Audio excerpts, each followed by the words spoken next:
In Israel, Prime Minister Benjamin Netanyahu gave a speech during a special session in the Knesset, where he addressed issues related to the Gaza war, relations with the United States and the detainees. Meanwhile, senior U.S. envoy Amos Hochstein visited Lebanon for talks on the ceasefire proposal. As the G20 summit concludes, we can find out the commitments that the world leaders pledged to address the climate crisis and energy crisis as well, which was one of the pillars of this year's summit. But first, let us start off with Hochstein's visit to Lebanon. Stay with us and welcome to In Focus.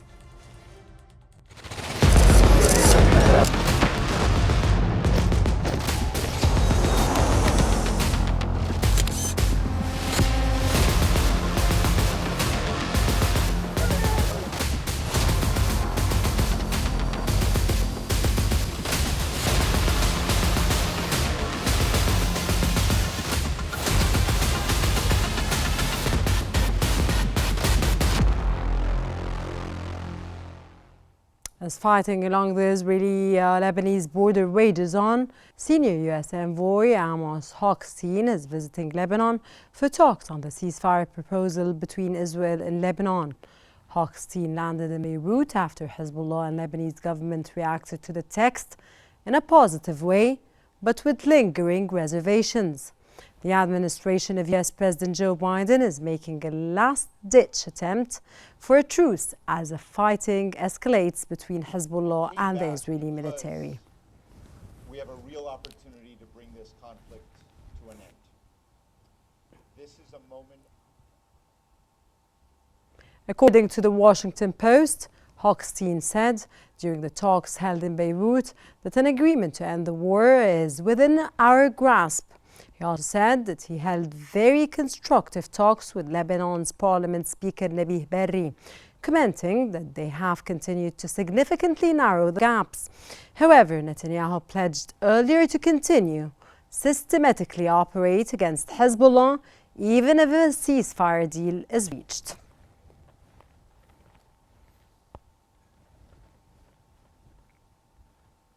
For more analysis, we are joined from Beirut by Najat Aoun Saliba, a member of parliament, a Lebanese, of course, member of parliament. A very warm welcome, and it's a pleasure to have you on the show.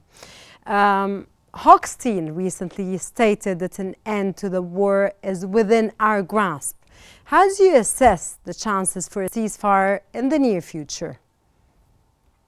Good evening to you and to all listeners and viewers of Qnews. Thank you for inviting me. Of course, thank you to have you.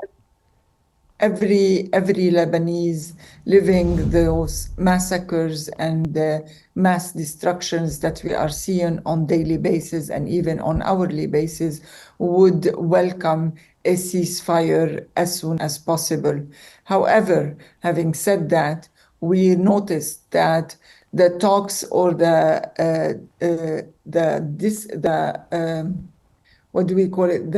press conference that Amos Hochstein held after the meeting with the officials in Lebanon was very general, and he was talking on general terms that it is within the means of the grasp, it is possible, and the discussions need to continue, and and more alike words and sentences, which means that it's going to take time before any deal is really confirmed.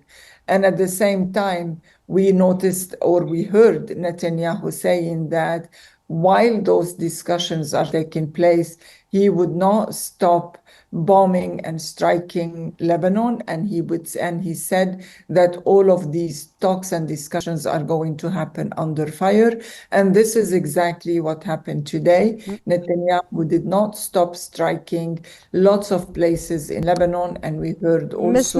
Ms. Najat, may I ask you please why I feel that your narrative is very pessimistic? My narrative is probably more realistic because I see that those discussions, until an agreement is reached, are going to take time. And while we are hoping that those discussions would be accelerated in order to reach a ceasefire. We understand from Netanyahu that he's going to continue bombing and striking Lebanon while also pushing his boots on the ground. So we see that the agony and the pain and the massacres and the destructions are not going to stop while the discussion is happening. So it's not at all pessimistic. We would want the ceasefire as soon as possible, but I am being very realistic in the way I read Amos's speeches and also Netanyahu's speeches yesterday. All respect, the United States has been mediating a truce, and Lebanon has shown a positive view of the ceasefire plan. How do you think this plan aligns with Lebanon's interests, and what specific points need to be addressed before it can be fully implemented? That's a very important question, and unfortunately, all the discussions are being held secretly, and it's not shared with the members of the parliament, and that's why we have been raising our voices that this should not be happening. We would like to take part of the discussion, especially that, like you said, why do you think it's being secretive? That's what we're asking. We're asking that those discussions will not be secretive. At least, the members of the parliaments are engaged and take part of these discussions, especially that there are concerns that the sovereignty of Lebanon is being compromised. And this is our major concern. We would like to make sure that the sovereignty of the state of Lebanon is protected and it is being held very, very high in the discussion. Okay, as the war escalates, over 3,500 people have been killed in Lebanon already. With that in mind, how can we ensure that future negotiations taken into account the humanitarian crisis caused by this conflict? Of course, we are living the humanitarian crisis as we speak, because we in addition to the 3,500 people who have been killed, we have over 1 million people who are displaced and are living in shelters. So that's why the ceasefire is imminent, and it is really very, very crucial that we expedite the process as long as the sovereignty of the country is not compromised. So not in addition to all of that, we also have the destruction of the country that is putting a huge burden on the Lebanese people. So we have several layers of disasters that we have to deal with the day after. But in the meantime, there is a need to involve everybody in the negotiations and in the discussion so that all parties of Lebanon and the whole population of Lebanon is being represented in those negotiations that are so crucial and so important for the future of Lebanon. Okay, Prime Minister Benjamin Netanyahu has stated that Israel will continue military operations against Hezbollah even if a ceasefire is reached. How does Lebanon view these statements, and does this promise compromise any chance of a lasting peace? Exactly, and those statements are very dangerous. Very dangerous, yeah, and very right. Unacceptable at this time of the war and the genocides and atrocities that are taking place. They are very dangerous, and they are just showing how arrogant and how Netanyahu is a mass killer who does not respect any treaty and does not respect any decision taken by countries or by the United Nations. And that's why it is of utmost importance that we align our positions inside Lebanon and also along our allies in the Arab world and in the international community. This is extremely important that we stand together in order to face this genocide and those mass killings. promised to stand together, and of course I need more time to spend with you and discuss this very important topic taking place, of course, in the Middle East nowadays. That was Najat Aoun Saliba, Lebanese parliament member. Thank you so much for your informative and knowledge and your insight. We thank you very much, and we stay tuned for more yet. The Times of Israel has reported that Prime Minister Benjamin Netanyahu criticized the Biden administration's advice during Israel's war on Gaza, especially its concerns over civilian harm. Despite U.S. reservations, Netanyahu confirmed that Israel proceeded with strikes, including targeting a specific component of Iran's nuclear program. While the strikes damaged Iran's missile capabilities, Netanyahu acknowledged that the nation's nuclear progress continues. He also reiterated Israel's commitment to countering Hezbollah, even in the event of a ceasefire in Lebanon. Regarding detainees, Netanyahu discussed efforts to secure their release, emphasizing that weakening Hamas remains a top priority.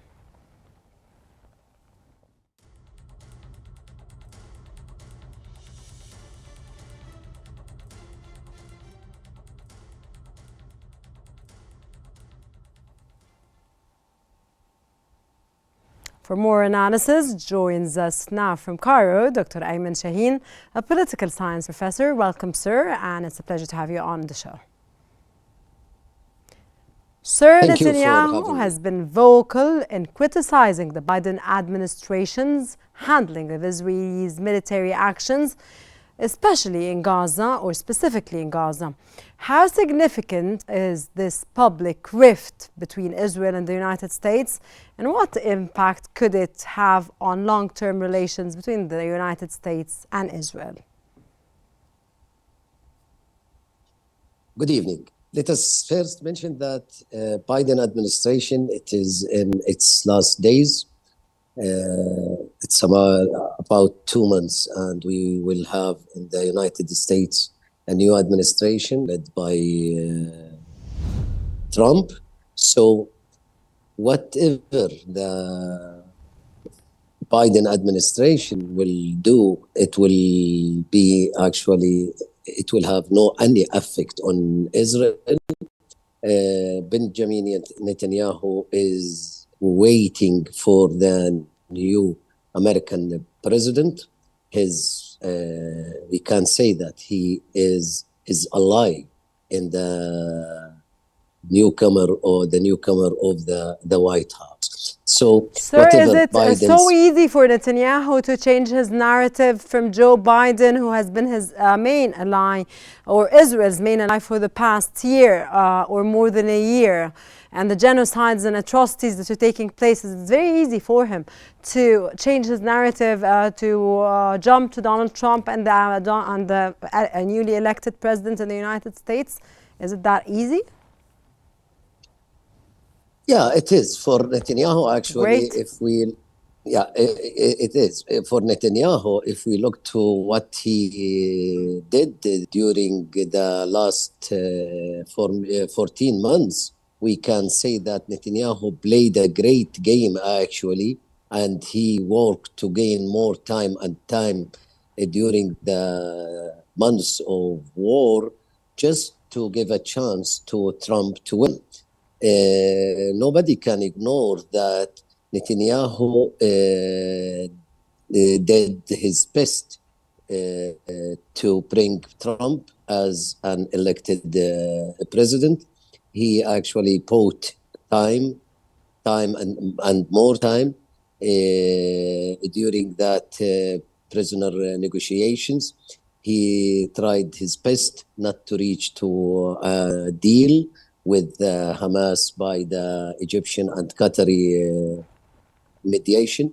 Netanyahu actually, unfortunately, he won to gain more and more time till the American election took place. Now Trump, he will be after less than 2 months in the White House. So nothing, Biden's administration will be able to do nothing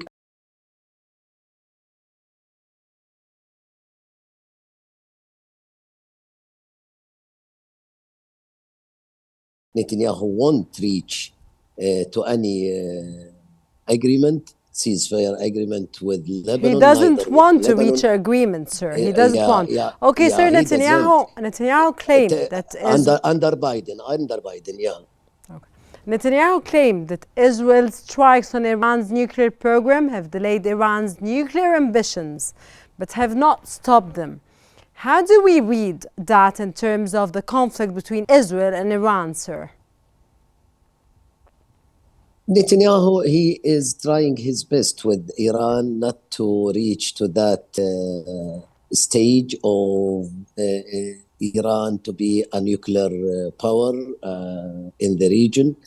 To some extent, not during the 14 months of war, even before, to some extent he actually succeeded.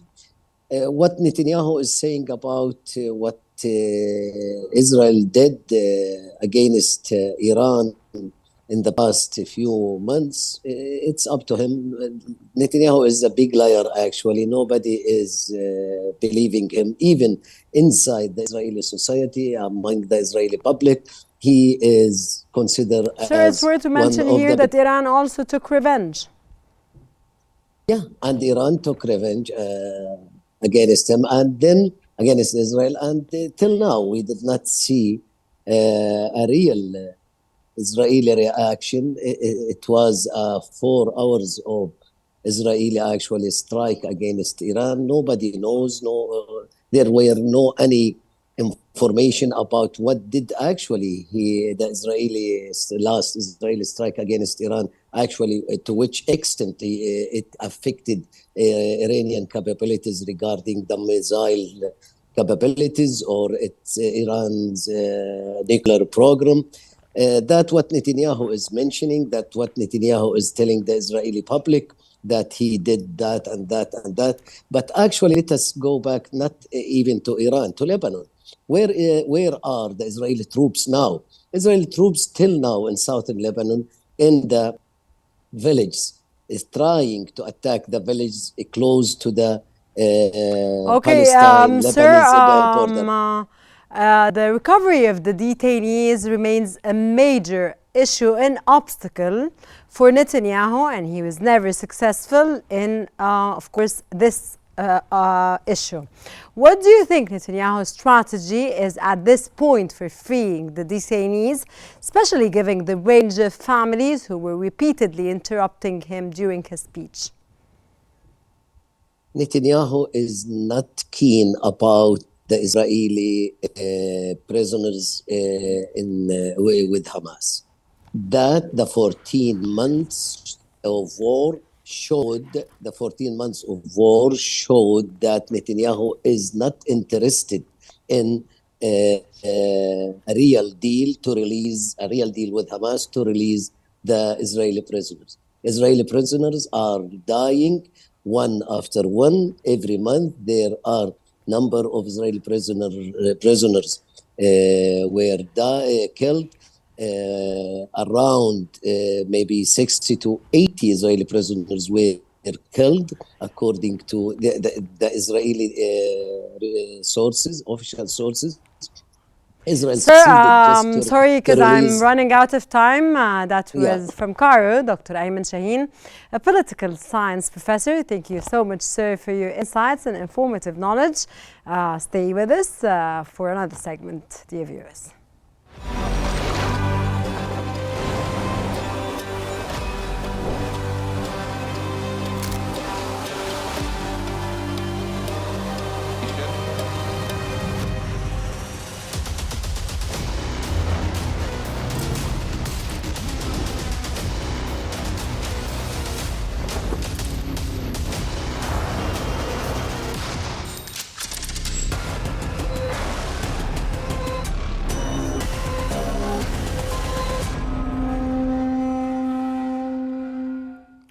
Now moving to Rio de Janeiro, where leaders of the G20 major economies are meeting to discuss sustainable development and the transition to cleaner energy, with the aim of strengthening global efforts to address climate change.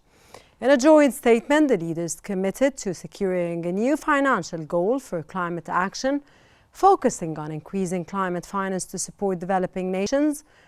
With the world on track for its warmest year, G20 nations are keen to accelerate climate action before US President Donald Trump re-enters the White House.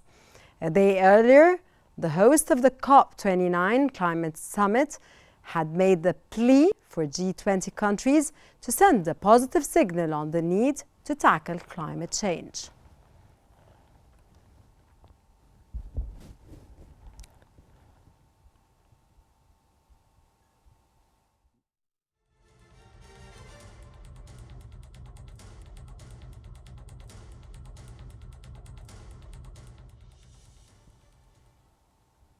To discuss the G20 summit and the ongoing debate around climate change, we're joined now from Baku by Dr. Alaa Sarhan, a professor of environmental economics. A very warm welcome, sir, and it's a pleasure to have you with us on the show. Sir, can you provide an overview of the key objectives of this G20 summit in terms of climate action and sustainable development?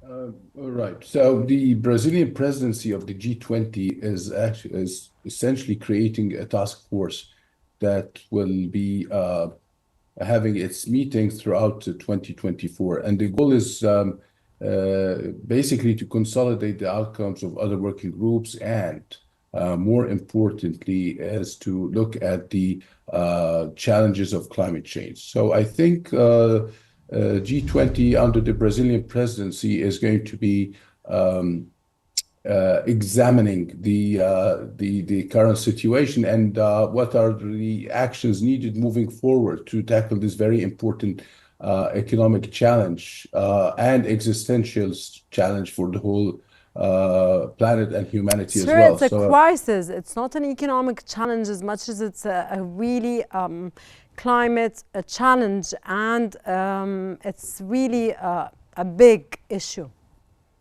It is indeed, but the reason why first of all, I said it's existential because it basically it depends on how the people are going to survive this extreme weather events and Exactly. all these impacts of climate change. But on the other hand, if we're talking about the G20, which they essentially they account for 85% of the global economy, they have achieved very high levels of economic development and, if you will, quality of life for their own people. So with climate change expected around the corner, because we're very close to, we're seeing it right now, but it's going to become even more fierce than before. This is going to undermine all the economic development gains and all the achievements that have been realized by the G20 countries since the Industrial Revolution. So it's extremely important for the G20, to my mind, that they should sit down and think, how is this going to affect the quality of life of their people? Because we should never undermine all the gains, everything that has happened since the Industrial Revolution. Sir, the joint statement from the G20 leader calls for a significant increase in climate finance, from billions to trillions. What specific financial mechanism or strategies are being discussed to meet these targets, sir? This ambition target, sir? Okay, so what is happening right now at COP29 in Baku is that they are coming up with a new sort of a climate finance deal, which is it's called the New Collective Quantitative Goal, NCQG, and they're using $100 billion that was pledged back in 2009 as the floor. So this is any climate finance will have to start from this figure, but yes, you're absolutely right. We're talking about trillions. However, having said that, I think the same modus operandi for the climate finance is not going to be very helpful for developing countries or for being able to carry out the global climate change agenda, simply because of three important points. The first point is that most of the climate change, most of the climate finance that is going to developing countries is in the form of loans. And because of loans, many developing countries, especially in the aftermath of the pandemic, and also because of the, to some extent, Ukraine-Russia conflict, they are actually having issues with debt sustainability. The external debts are unprecedented, and taking more loans because of climate change is going to even going to be extremely challenging for them. Number two is most of the climate finance that is going to the developing countries is going towards mitigation, how to reduce greenhouse gas emissions, essentially by doing new renewable energy projects, which is extremely important. But at the same time, in terms of responsibility, historical responsibility. Sir, before I wrap up this episode, because I'm running out of time, do you think there is a concrete solution to the climate change at this point? Yes, if countries, the rich countries, come together and start to think outside of the box and think about putting some debt relief for the developing countries, especially those that are most vulnerable, so that they're able to carry out climate change mitigation and adaptation projects. Yes. Sir, can't thank you enough. We need, of course, episodes and episodes to discuss this very important topic. That was Dr. Alaa Sarhana, Professor of Environmental Economics. Thank you very much, sir, for your informative knowledge and for your insights. That wraps up our episode today for In Focus. Thanks for watching and stay tuned for more updates here on Qnews.